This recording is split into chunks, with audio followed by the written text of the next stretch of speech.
Staying on Target is the final segment of our show, and I'm so excited that we get to bring you this version of Staying on Target. And I know Jesse was bummed about not being here this week. He'll be back next week for, I believe, next week's topic for Staying on Target will be what is the best prequel weapon? Prequel blaster, I think. The best prequel blaster. Okay, so we're going to have that. But this week, we're talking about the most underutilized droid in the CIS, the Separatist Army. Okay? And so the way this is work, we're going to kind of do it, somewhat fast-paced, but, we'll both announce our droids.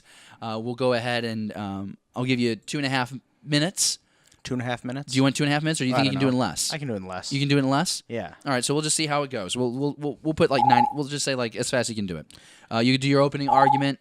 I'll do mine. Oh, like legit debates? Yeah, you can counter, and then I'll counter, and then we'll say who we think won, and then you can let us know in the comments below who actually won. So I'm a gentleman, David. I let ladies go first. So sure. You start. I have to say I was really, really excited for this change of format yes. because I got to go through and look at all sorts of different Confederate droids. Most of them I didn't know existed because a lot of them appear in the non-canon stuff, the legends, the former canon, the comics, the books, some of the TV shows, the cartoons. And so I stopped at one, and I really was like, this is the one I want to talk about. It's the Aqua droid.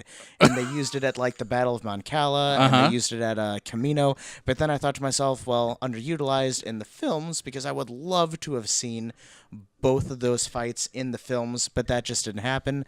So if we're going just by the films, there's really no point in having the Aqua droid as the most underutilized CIS droid because there were no water battles that we directly saw. So that's kind of my honorable mention, but ultimately I looked at a bunch of these different things from the Buzz droids to OOM9, is that what they call them? Yeah. If I'm pronouncing things right. But I settled at the Droideka. Okay. And I really love the Droideka. And you call it the Droideka because I call it the Droideka. The Droideka? But I think they call it Droideka. I don't know. It's maybe it's one of those things like I'm interrupting your opening statement. I'm sorry. Okay, opening statement. So I choose the Droideka, the Destroyer, which is very appropriately named. I mean, you look at this thing, it's got guns. It's got a shield around it that protects itself for the most part from being destroyed. Where most of the other droids have 2 legs that they either walk or hobble upon, this thing's got 3. It's a tripod, David. Gives it a little extra oomph as it's blasting things and stability. Really straddles its opponent. Jeez.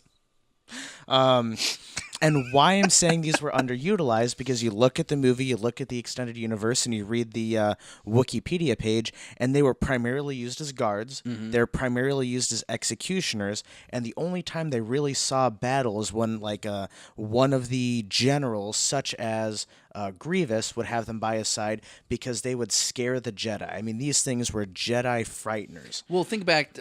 I don't want to support your case, but I mean, I think of the Phantom Menace scene where, I mean, they give Qui-Gon and Obi-Wan a run for their money. So yes, I totally agree with your pick. I think this is genius. So, I mean, I don't just pick it because it's probably my favorite one, but because if Wikipedia, they're used as guards, executioners, and just to scare Jedi, but they say that the reason why they weren't more widespread is because they cost more.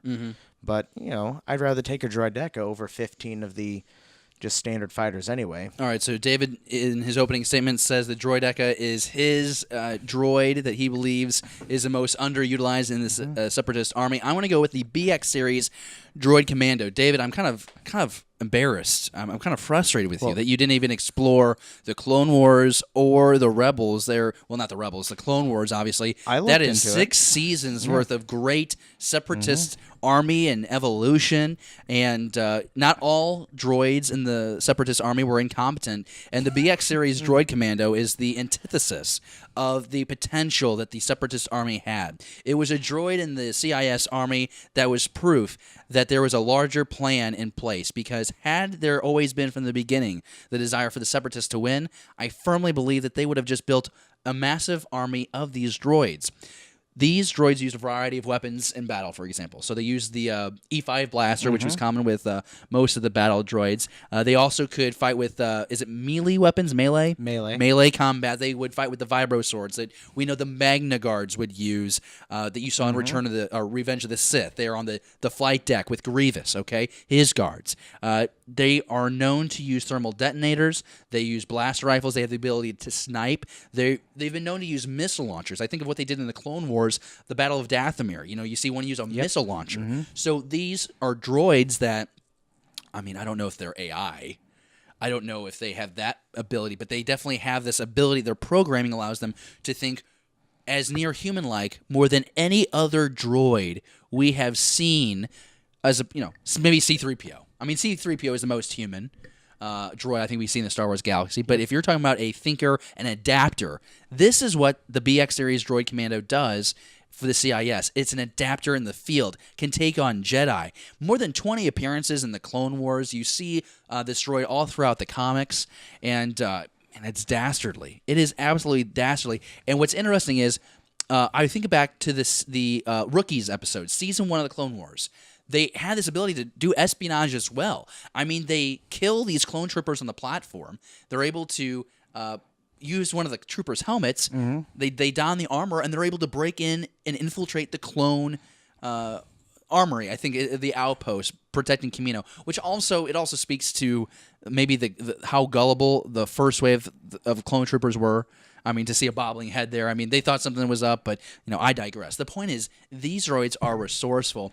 And, if you want to go ahead and criticize these droids for anything, are they expensive? I mean, my gosh, did you hear all the things that they can do that I just rattled off? That sounds like a pretty penny to have to spend to make those droids happen. But clearly, to me, if the CIS was destined to win, I think those droids would have been utilized more than just security and infiltration.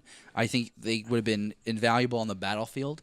But, they were just there, I think, to keep the battle going because, obviously, at the end of it, the Emperor wanted Vader and the clones. So that's my opening statement. So now I get to tell you why you're wrong? Yeah, tell me why I'm wrong. So, underutilized was the prompt we were going for, and your BX series are pretty awesome. I think they're pretty badass because they do have those critical thinking skills, so I'll give you points where points are due. They do have flamethrowers, which I'm always a fan of, but underutilized, I'm not entirely sure. I mean, you look at their Wikipedia pages, I'm sitting here trying to destroy your argument, and they were used at the Battle of Rishimun and Ryloth and Saliukami and the Citadel. Salukami? Yeah, that one. Listen, if you're going to attack my stance on something, how about you pronounce the damn Naboo battles right? And Dathomir and Onderon. So they were all over the place. Maybe not widespread, but they were all over the place. That's my target on you, and let's take that. Not widespread, not underutilized. I will definitely say that they're not. You don't know about them if you're just going by the movies, which the lay fan probably only knows the droids from the movies. Can we show the pictures of our we have been. Up-screen? Oh, we have. Thanks for Okay. paying attention. Well, I'm sorry. It's fine. We don't have like the green screen in front of us. Yeah, we don't as have a we're filming. monitor kind of depicting. Because when you look at them, if you have watched any of the Extended Universe stuff, you will recognize them. I mean, when I first Now be watched careful it, though. Extended Universe is not canon. Remember.